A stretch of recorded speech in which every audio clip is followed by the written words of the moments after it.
Thank you very much. Any more questions? Great. Thank you very much. We'll just ask you to please stay right there at the table. We want to call up Mr.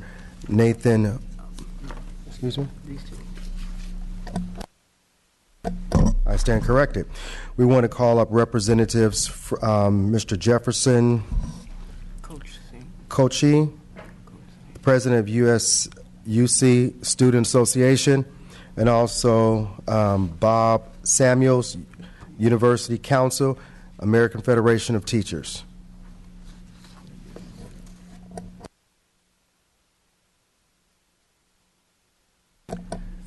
Thank you very much. You could just please state your name and your organization. Thank you. Sorry. So thank you to Chair Assemblymember Gibson and Medina, Vice Chair Senator Roth, and members of the committee for inviting me to today's hearing.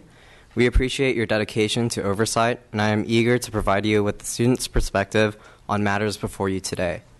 My name is Jefferson Kuchsang, and I am the external Vice President at UC Merced and also the President of the UC Student Association, representing all undergraduate, graduate, and professional students in the UC system.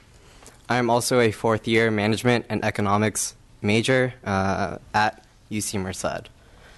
We, the students at UCSA, represent, like you, have concerns over the university's public accountability and transparency, specifically where student fee revenue is actually spent. This year, the university and students seek a higher level of state reinvestment than in previous years.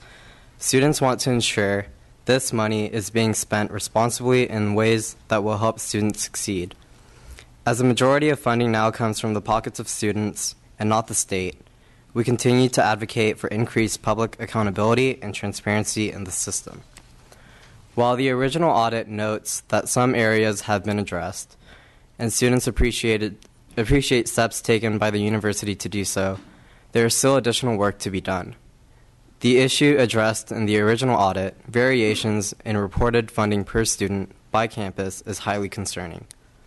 While that issue was addressed by the President's office, we now know that other problematic campus funding models have surfaced. Students are concerned over the discrepancies in funding as campuses retain fee revenue from non-resident tuition. As the university continues to seek higher student fees, non-resident students are ceded a higher value and recruited heavily, increasingly overseas. With the economic downturn, state funding has dropped proportionally. As a counter, the UC continued to enroll students but funded them with more non-resident tuition-paying students. This practice pits two UC values against one another: accessibility and affordability. In order to keep the university affordable for some Californians, the doors of accessibility to the UC was shut. While students may be admitted to a UC, it is not guaranteed to be the UC of their choice.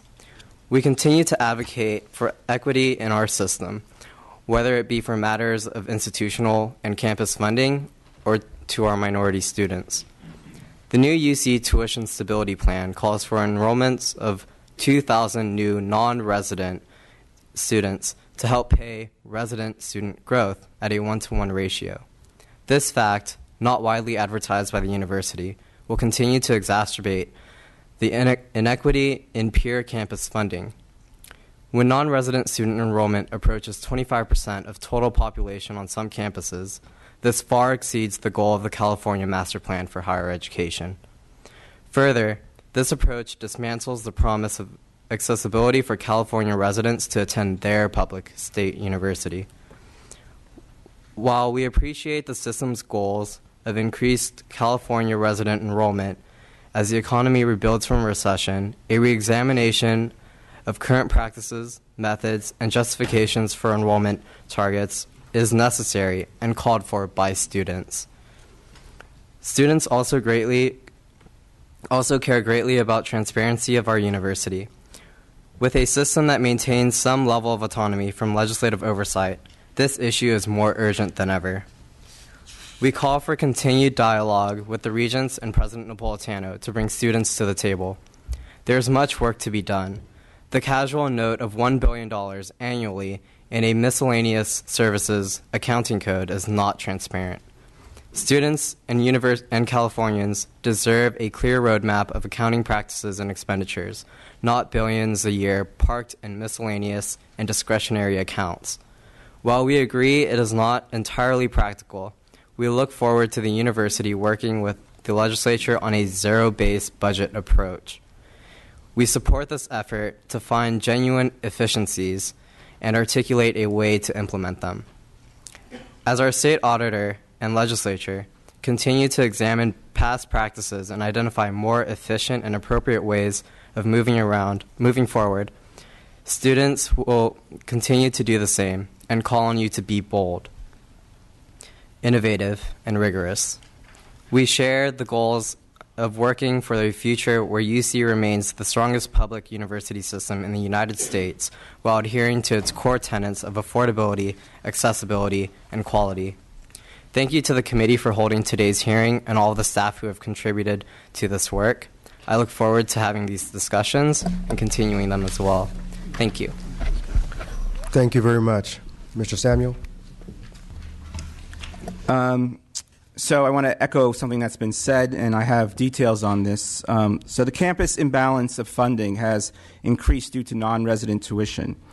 Campuses who have received higher funding in the past built up their reputations and now can cash in on non-resident students paying an additional, I will say, $26,000 per student, because it's not just the additional $22,000 or $23,000 per student, but in-state students get a 30% of it is used for tuition discounts. And so really the difference between non-resident tuition and resident tuition is about $26,000 for undergraduates.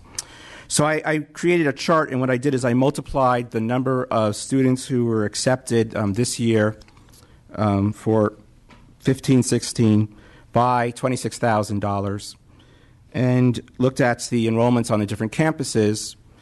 And we see that basically the campuses that have traditionally received more money are receiving a lot more money. The other big issue, we've talked about the rebenching issue. The rebenching is only distributing $37 million a year out of a state allocation of $3 billion. That's about 1.3%. So rebenching is only going to deal with a small amount of the differences between the campuses. Another very important factor is in this current admissions cycle, 11,200 students who did not apply to UC Merced but were eligible for the UC were accepted at UC Merced, and only 210 of those students accepted. In other words, the way that UC is complying to its to accepting all UC eligible students is by accepting them at a campus where they should probably anticipate that they're going to reject. At least now they know for sure that they're going to reject the admissions. And so I call this the Merced Shuffle. UC can say that they're accepting all the eligible California students, but then the vast majority that they send over to this year Merced reject the admissions. Some of the effects, I taught 10 years at UCLA, and now I've taught 7 years at UC Santa Barbara, so I have some knowledge of this and some research on this. Some of the effects of this historic underfunding, this has been going on for decades.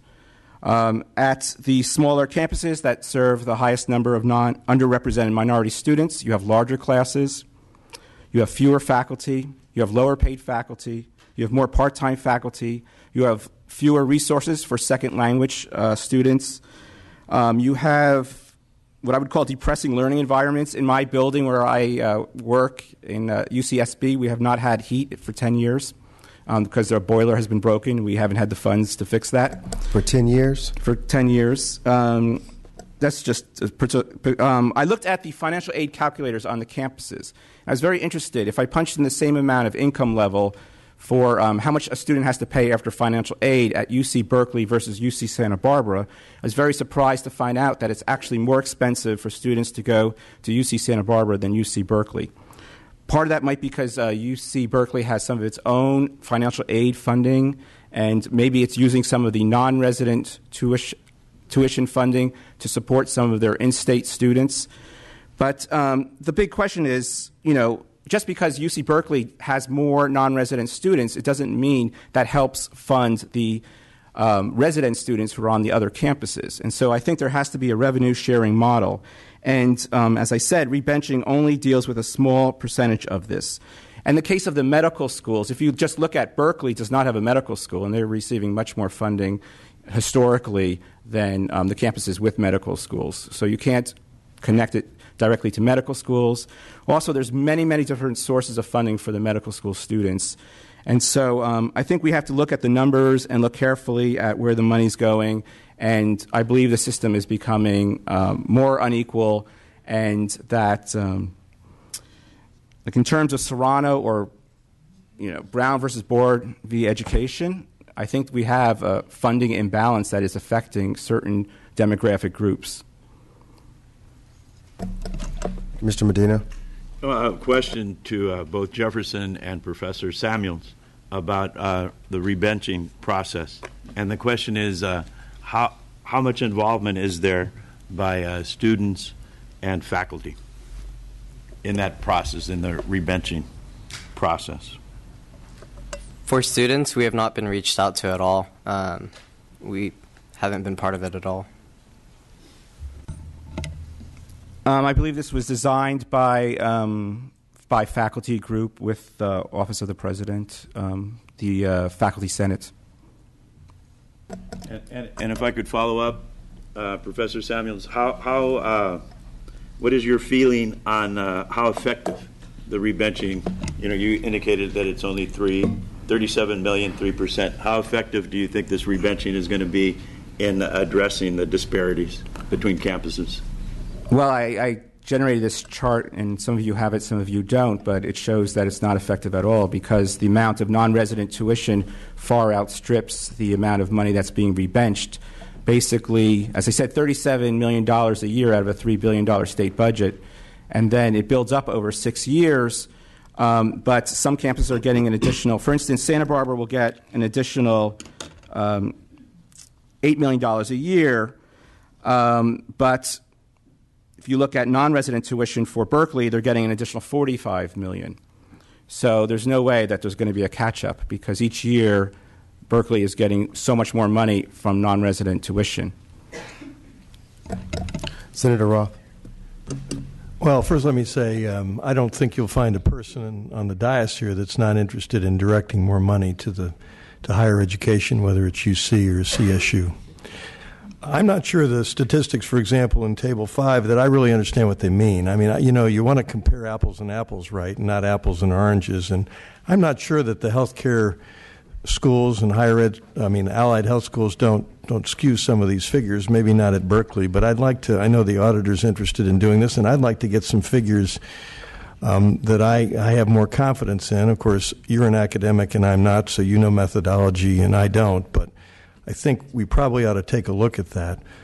Could you explain the Merced shuffle for me a little bit better? Is it that the number of out-of-state students that we take at these in-demand campuses, whether it's UCLA, Santa Barbara, or Berkeley, fill up the slots, and then to try to satisfy the obligation that UC has, they admit people at Merced who don't want to go anywhere but the coast? Is that it? I'm not ascribing any intentions. I think the effect is that 11,000 students who want to go to the UC and get admitted to the UC get admitted to a campus they didn't choose, and then like 90-something% of them reject that. And so there's clearly a problem there. At the same time as there are out-of-state students occupying the seats in the in-demand campuses. Well, that's the problem, is I would argue that the campuses who build up their reputation partially because they had so much more funding compared to the other campuses for the last 20 or 30 years, they were able to attract more non-resident students, and so that decreases the number of resident students, and those resident students then get sent to the campuses that have traditionally got lower funding. And then a lot of the students get accepted to a campus which they didn't apply to. Right. I mean, obviously, there's not enough money in the state of California to let every to allow every student who wants to go to UCLA attend. You're not suggesting that. I'm talking about UC eligible students, so students who graduate in the top 12.5% of their class, which is the understanding of the master plan, and that obviously they have competitive admissions on the campuses, but if we looked at the difference between, in the last 10 years, we see a dramatic increase on a few campuses of non-resident students, and we see a shift of California students, especially underrepresented minority students, to particular campuses. I get the point. Thank you. Thank you, Mr. Chair. Mr. Rendon? Thank you, Mr. Chair. I think I'd like to return to the topic of rebenching, and I think we were inching closer and closer to ascribing intentions, and I'd like to give folks an opportunity to ascribe intentions. And in all fairness, I'll ask the same question to the representatives from the UC in a second. But with respect to efforts to equalize funding per student, do you believe that rebenching is a genuine effort to do so, or is it perhaps just window dressing? I believe it is a genuine effort within very constraints, in the sense like it clearly says in the rebenching document. If you read it, it's available. It says they don't want to hurt Berkeley and UCLA and the prestigious institutions, and so they want to find a model that's kind of a compromise.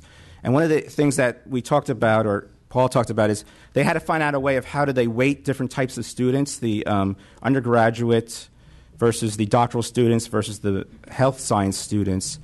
And I asked them for their methodology on that, and they just said it was a historical approximation. There's actually no methodology for that I could determine. And this relates also to AB 94, where the UC we're waiting for a report from the UC to report on how much it costs to educate undergraduates, graduates versus professional students. I know this is very difficult, very complex, maybe on some precise level almost impossible, but we'd like to see what is their methodology, and maybe the state and the university can come to some understanding. Because I think the fundamental problem is the state and the university don't have really an agreement of what the state is funding.